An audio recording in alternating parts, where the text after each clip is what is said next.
அனைவருக்கும் வணக்கம். மெட்ராஸ் உயர்நீதிமன்ற பணிக்கு எல்லாரும் விண்ணப்பிச்சிட்டு இருப்பீங்க. விண்ணப்பிக்கிற கையோட இதுக்கு எப்படி ப்ரிப்பேர் ஆகிறது அப்படிங்கிற ஒரு டவுட் எல்லாருக்குமே இருக்கும். அதுக்கு இந்த காணொலி ரொம்ப பயனுள்ளதாக இருக்க போகுதுங்க. என்ன காரணம் அப்படின்னா, நாம கடந்த 2018 கோர்ட் எக்ஸாம் கண்டக்ட் பண்ணுறதுல இருந்து இப்போ வரைக்கும், அதாவது இந்த மாதம் நம்ம மே மாதத்தில் இருக்கோம். மே மாதம் 5ஆம் தேதி கடைசியாக ஒரு எக்ஸாம் நடந்ததுங்க, ஜெராக்ஸ் ஆப்ரேட்டருக்கு. அதுக்கு முன்னாடி 4ஆம் தேதி ஒரு டிரைவர் எக்ஸாம் நடந்தாங்க. ஸோ அந்த 2018 இருந்து இந்த வருஷம் அந்த மே மாதம் 4, 5 இந்த தேதிகள் வரை நடந்திருக்கிற வினாத்தாள்கள் அடிப்படையில் நாம் என்ன பண்ணியிருக்கோம் அப்படின்னா, பயிற்சி வினாக்கள் ரெடி பண்ணியிருக்கிறோம். அது மட்டும் இல்லாமல் அந்த ப்ரீவியஸ் இயர் வினாக்களை இன்க்ளூட் பண்ணி வினாத்தாள்கள் ரெடி பண்ணியிருக்கோம். அதனால இப்போ நாம் பார்க்க போகிற வீடியோவில் என்ன இருக்கும் அப்படின்னு பார்த்தீங்கன்னா, வினாத்தாள்கள் உங்களுக்கு நம்மளுடைய அகாடமியில் ரெடி பண்ண வினாத்தாள்கள் உங்களுக்கு இருக்கும். அதோட PDF டிஸ்கிரிப்ஷன் கீழே இருக்கும். நீங்கள் அதோட PDF நீங்கள் டவுன்லோட் பண்ணி டெஸ்ட்டு கூட நீங்கள் என்ன பண்ணிக்கலாம் அப்படின்னா ட்ரை பண்ணி பார்க்கலாம். ஓகேங்களா? OMR நீங்கள் ஏதாவது வெளியில் மார்க்கெட்டில் கிடைக்கும், இல்லைனா ஏதாவது ஒரு ஜெராக்ஸ் கடையில் நீங்கள் OMR பிரிண்ட் அவுட் போட்டு கொஸ்டினை பிரிண்ட் அவுட் போட்டு நீங்கள் ப்ராக்டிஸ் பண்ணுங்கள். இதுக்காக தொடர்ந்து நாங்கள் ஆன்லைன் வகுப்புகளும், அதுக்கப்புறம் ஆன்லைன்லேயே டெஸ்ட் பேட்ச், ஆன்லைன்லேயே பார்த்தீங்கன்னா இதுக்கான கிளாஸஸ் கொடுத்துக்கிட்டு இருக்கோம் கூகுள் மீட் வழியாக. அதில் கலந்துக்கணும்னு விருப்பப்படுறவங்களும் இந்த வீடியோ பார்த்துட்டு அதுக்கப்புறம் கீழே ஒரு நம்பர் வரும், அந்த நம்பரில் நீங்கள் காண்டாக்ட் பண்ணுங்கள். ஸோ இதுக்குன்னு ஸ்டடி மெட்டீரியல்ஸ் சிலது இருக்குங்க. ஏன்னா இப்போ நிறைய பேர் தமிழ் அப்படிங்கிறத ஃபாலோ பண்ணிடுவீங்க, அது உங்களுக்கு ஈஸியாக வந்துடும். மேத்தமெட்டிக்ஸும் கொஞ்சம் ஈஸியாக வந்துடும்னு வச்சுக்கோங்களேன். ஆனால் இந்த ஜென்ரல் ஸ்டடீஸ்க்கு, கரண்ட் அஃபேர்ஸ்க்கு எங்கே நம்ம படிக்க போகிறோம், ப்ளஸ் வீட்டு நிர்வாகம், அலுவலக நிர்வாகம் அப்படிங்கிறாங்களே, அதுக்கெல்லாம் நம்ம எங்கே படிக்க போகிறோம் அப்படின்னா, அதுக்குன்னு நம்ம அகாடமியில் இருந்து என்ன பண்ணியிருக்கோம் அப்படின்னா ஒரு மெட்டீரியல்ஸ் ரெடி பண்ணியிருக்கோங்க. இது ஒரு டைப் ஆஃப் மெட்டீரியல் தான். ஸோ இதில் ஃபஸ்ட்டு என்ன இருக்கும் அப்படின்னு பார்த்தீங்கன்னா, வீட்டு பராமரிப்பு, உடல்நலம், சுகாதாரம் அப்படின்னு ஒரு தலைப்பு இருக்கும். அதுக்கப்புறம் பார்த்தீங்கன்னா இந்த அலுவலக உபகரணங்களை பராமரிப்புன்னு ஒரு லெசன் இருக்கும். நீங்கள் பார்த்தீங்கன்னா தெரியும், அலுவலக உபகரணங்கள் பராமரிப்பு அப்படின்னு இருக்கும். ஸோ இந்த மாதிரியான செஷன்ஸை உங்களுக்கு கிடைக்கும். ஸோ அது மட்டும் இல்லாமல் நீங்கள் ப்ராக்டிஸாக கொஷின் பேப்பரை ப்ராக்டிஸ் பண்ணுவீங்க. அதுக்காகவும் நம்ம என்ன பண்ணியிருக்கோம் அப்படின்னா, கொஷின் பேப்பரும் ப்ராக்டிஸ் வினாக்களும் இருக்கும், மெட்டீரியல்கள் இருக்கும், ப்ராக்டிஸ் வினாத்தாள்கள் இதில் இருக்கும். ஓகேயா?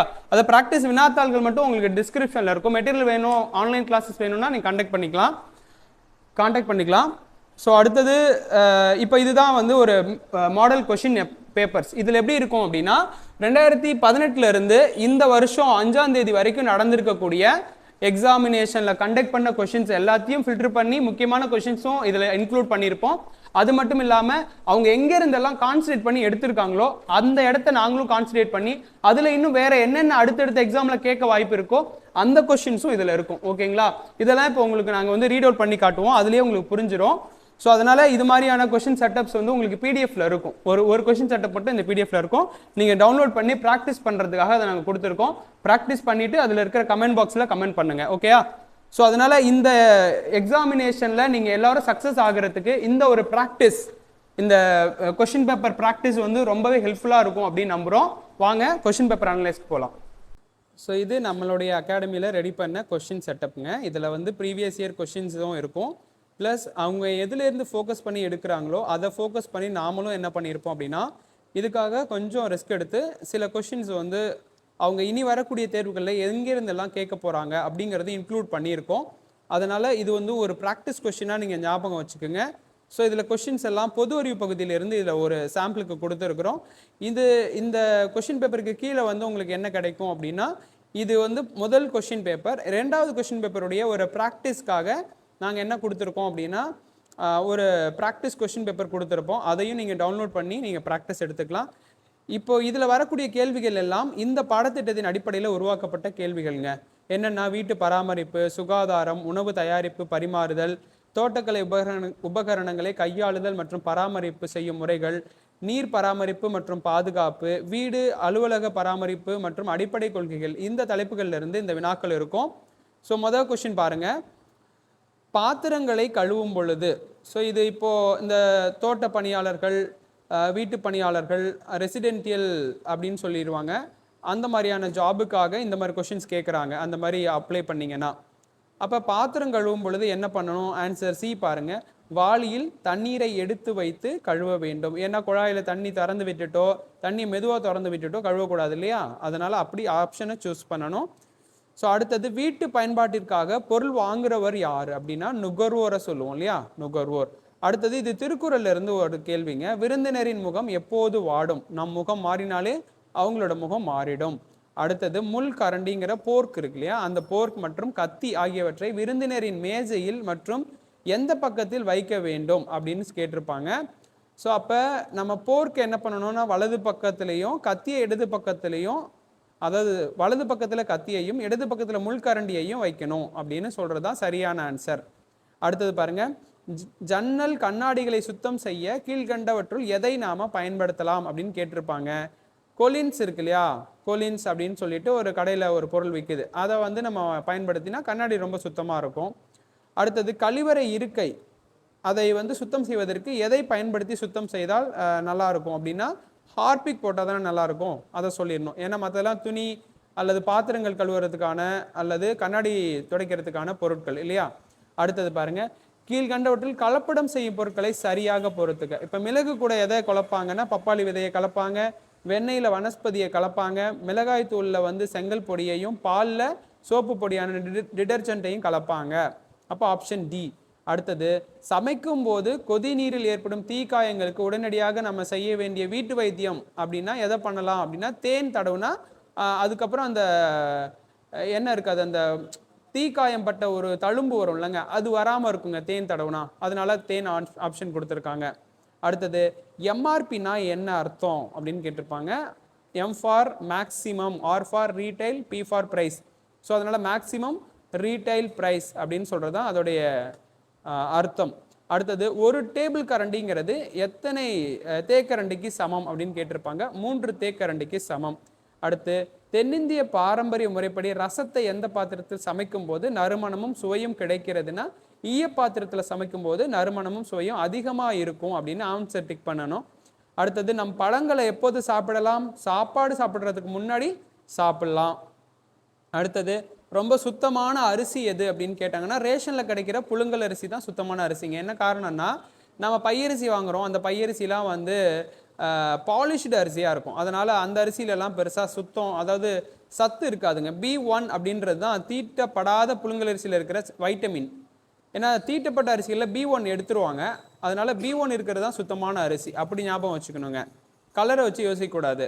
அடுத்தது 14, உணவை பாதுகாக்க கீழ்கண்டவற்றில் எந்த இயற்கையான பொருள் சேர்க்கப்படுகிறது அப்படின்னா உப்பு, தேன், சர்க்கரை, மசாலா, காய்கறி, எண்ணெய், வினிகர், இது எல்லாமே தான் சேர்க்கிறாங்க, அதனால ஆப்ஷன் டி. அடுத்து 15, மின்சார உபயோகம் இல்லாத சமையல் கலன் அப்படின்னா இங்கே கொடுத்துருக்கிறதுல எது? இப்போ இண்டக்ஷன் மின்சார அடுப்பு, மைக்ரோ ஓவன் எல்லாமே நம்ம கரண்ட்டை யூஸ் பண்ணணும். ஆனால் கேஸ் ஸ்டவ் கரண்ட் இல்லை இல்லையா, அது வந்து சிலிண்டர் மூலமாகவே எரியுது இல்லை, அதனால் அதை சூஸ் பண்ணணும். அடுத்து, அனைத்து வகையான சமையலுக்கும் ஏற்ற பாதுகாப்பான பாத்திரம் என்ன பாத்திரம்ங்க? மண் பாத்திரம் தானே பாதுகாப்பானது, அதனால அதில் சமைக்கிறப்போ வந்து உங்கள் உடலுக்கு திடகாத்திரமான சமையல் கிடைக்கும், அப்படி ஞாபகம் வச்சு ஆன்சர் பண்ணணுங்க. அடுத்தது, சமையல் எரிவாயுவை சேகரிக்க கீழ்கண்ட எந்த முறை கையாளப்படுகிறது? ஸோ இப்போ ஒரு சிலிண்டரில் நாம் வந்து எப்படி அந்த சிலிண்டரை கொஞ்சம் சீக்கிரமாக பயன்படுத்துறது அப்படின்னு கேட்டால், திறந்த பாத்திரத்துக்கு பதில் ப்ரெஷர் குக்கரை நம்ம பயன்படுத்தினா கொஞ்சம் சீக்கிரமாக அது வெந்துடும் இல்லையா, ஸோ அது. அடுத்தது, சமைப்பதற்கு முன்பு அரிசி பருப்பை நீரில் கொஞ்சம் ஊற வச்சுட்டு நம்ம சமைக்க ஆரம்பிச்சிட்டோம்னா கொஞ்சம் சீக்கிரமாக வெந்துடும். அப்புறம் பெரிய பர்னருக்கு பதிலாக சிறிய பர்னரை பயன்படுத்துறது. பர்னர்னா அது எரியிற அந்த ஸ்கொயர் இருக்கும் இல்லையா, அதை வந்து நம்ம பெருசாக வச்சுருக்காம சின்னதாக வச்சுருந்தோம்னா கம்மியான கேஸ் யூசேஜ் ஆகி நமக்கு கேஸ் மிச்சப்படுத்த முடியும். அதனால இது எல்லாமே ஆன்சருன்றதுனால மேற்கண்ட அனைத்தும். அடுத்து 18, குளிர்சாதன பெட்டியில் சூடான உணவை நம்ம ஏன் வைக்கக்கூடாது அப்படின்னா சூடான உணவு அதிக மின்சக்தியை பயன்படுத்திடும், அதுதான் இதில் மெயின் ரீசன். அடுத்தது, வீட்டினுள் தண்ணீரை உபயோகிக்கும் போது எங்கு நாம் அதிகமாக தண்ணீரை பயன்படுத்துகிறோம்? குளியல் அறையில் தானே அதிகமாக தண்ணி பயனாகும், அதனால் அதை சொல்லணும். அடுத்தது, அதே வாட்டேஜ் பயன்பாட்டில் அதிக வெளிச்சத்தை கொடுக்கும் விளக்கு எல்இடி, இந்த இடத்துல எல்இடின்னு இருக்குது, ஸோ அதனால் எல்இடி விளக்குகள் தான் அதிக வெளிச்சத்தை கொடுக்கக்கூடிய விளக்குகள். அடுத்தது, உடல் வளர்ச்சிக்கான உணவானது எது அப்படின்னு கேட்டிருப்பாங்க. புரோட்டீன் தான் உடல் வளர்ச்சிக்கான உணவு. உடலுக்கு சக்தி அளிக்கும் உணவுகள் எதுனா கார்போஹைட்ரேட்டும் கொழுப்பு சத்தும் சக்தி அளிக்கக்கூடிய உணவுகள். நல்ல மீனை நம்ம எப்படி கண்டுபிடிக்க முடியும்? அந்த மீனில் செதில்கள் வந்து சேதாரம் இல்லாமல் இருக்கணும், கண்கள் பிரகாசமாக இருக்கணும், செவில் வந்து சிவப்பு நிறத்தில் இருக்கணும். ஒரு மாதிரி டார்க் ப்ரௌன்லாம் போயிடுச்சுன்னா அது வந்து கொஞ்சம் கெட்டுப்போன மீன், இல்லைன்னா ரொம்ப நாள் ஆன மீன் அப்படின்னு அர்த்தம். அதனால் இதெல்லாம் இருந்துச்சுன்னா அது நல்ல மீன், அதனால் மேற்கண்ட அனைத்துமே. அடுத்தது, முளைக்கட்டிய தானியங்களின் நன்மைகள் அப்படின்னா எல்லாமே தான் இருக்கும். அதில் வந்து என்சைம்கள் இருக்கும், வைட்டமின் சத்துக்கள் அதிகரித்து கார்போஹைட்ரேட் சத்து குறைவாக இருக்கும், எதிர் ஊட்டச்சத்து சமநிலை இருக்கும். இது எல்லாமே இருக்கும் ஒரு முளைக்கட்டிய தானியத்தில். அடுத்தது நல்ல தரமான புதிய முட்டையாக இருந்தால் அதை எப்படி நம்ம கண்டுபிடிக்க முடியும் அப்படின்னா, அது நம்ம தண்ணிக்குள்ளே போட்ட உடனே ஒரு பாத்திரத்தில் தண்ணி வச்சுட்டு தண்ணிக்குள்ளே அந்த முட்டையை போட்டோம்னா முட்டை மூழ்கிடணும். மிதந்ததுனாலோ இல்லை தண்ணி வந்து வெளியேறினாலோ அது வந்து முட்டை வந்து என்னது கெட்ட முட்டை அப்படின்றது அர்த்தம். அதனால நல்ல முட்டைனா நீரில் மூழ்கிடும். அடுத்து 26, உணவு சமைப்பவர்கள், அதாவது நம்ம பெரிய பெரிய செஃப் எல்லாம் என்ன பண்ணியிருப்பாங்க, சமைக்கிறதுக்கு தொப்பி போட்டிருப்பாங்க தலையில். ஸோ அது வந்து ஒரு ஸ்டைலுக்காகலாம் கிடையாது. உணவில் முடி விழுந்துடாமையும் வேர்வை அவங்க தலையிலேருந்து வந்து பாத்திரத்தில் எங்கேயாவது விழுந்துடக்கூடாதுன்றதுனால அதை உறிஞ்சிக்கிறதுக்கும் அவங்க தொப்பி மாதிரி போட்டிருப்பாங்க. ஓகே, அடுத்தது பாருங்க, முழுவதும் நிரம்பிய ஒரு வீட்டு சமையல் கேஸ் சிலிண்டரோட மொத்த எடை எவ்வளோ அப்படின்னா 29.5 கிலோகிராம். நிறைய பேருக்கு 14.2 அப்படின்ற மாதிரி ஞாபகம் வரும். அது எப்படின்னா, அதில் இருக்கிற கேஸ் மட்டும் 14.2 தான். ஆனால் அதில் இருக்கிற ஸ்டீல் பாடிலாம் இருக்குல்ல, அதனால அது மொத்த எடை தான். இந்த இடத்துல பாருங்கள், மொத்த எடைன்னு தான் கேட்டிருப்பாங்க. அதனால 29.5 கிலோகிராம். அடுத்தது, இது புழுங்கல் அரிசியில் B1 இருக்கும். இந்த தீட்டப்படாத அரிசியில் தான் அது இருக்கும். தீட்டப்பட்ட அரிசியில் அது இருக்காது. அதனால B1 இல்லாத அரிசி வந்து ஒரு வேஸ்டான அரிசின்னு அர்த்தம். அடுத்தது, ப்ரெஷர் குக்கருடைய உட்பகுதியில் சமையலுக்கான வெப்பம் எவ்வளோ இருக்கும் அப்படின்னா 100 டிகிரி செல்சியஸ்க்கு மேலே இருக்கிறதுனால தான் நமக்கு சீக்கிரமாக சமையல் ரெடி ஆயிடுதுங்க. அடுத்தது, ஊன் அப்படின்னா மாமிசம் இல்லையா, அதனால ஊன் சோறுங்கிறது கறி சோறு. இப்போ இதில் பழைய சாதம், நூடுல்ஸு, சாம்பார்லலாம் நம்ம நான்வெஜ் சேர்க்க மாட்டோம் இல்லையா, பிரியாணியில் சேர்ப்போம். அதனால பிரியாணின்றது ஆன்சர். அடுத்தது, எந்த ஊரில் மராத்தி ஆட்சியாளரின் சமையல் அறையிலிருந்து சாம்பார் முதலில் தயாரானதுன்னு கேட்டிருக்காங்க. தஞ்சாவூரில் மராட்டியர்கள் ஆண்டப்போ சரபோஜி வெங்கோஜின்னு ஆண்டிருப்பாங்க, எக்கோஜின்ட்டு. அவங்க காலகட்டத்திலே அது உருவாயிருக்கும். அடுத்தது, வெள்ளை துணிகளை துவைப்பதற்கு சிறந்த முறை எது அப்படின்னா சூடான நீரை பயன்படுத்தலாம், சலவைக்கு போடலாம், சலவை பொடியை பயன்படுத்தலாம், இது எல்லாமே பயன்படுத்தலாம். அதனால மேற்கண்ட அனைத்தும். அடுத்து 33 பாருங்க, அதிக மின்சாரத்தை பயன்படுத்தக்கூடிய வீட்டு பொருள் இதில் எது அப்படின்னு கேட்டிருக்காங்க. ஹீட்டர் தான்.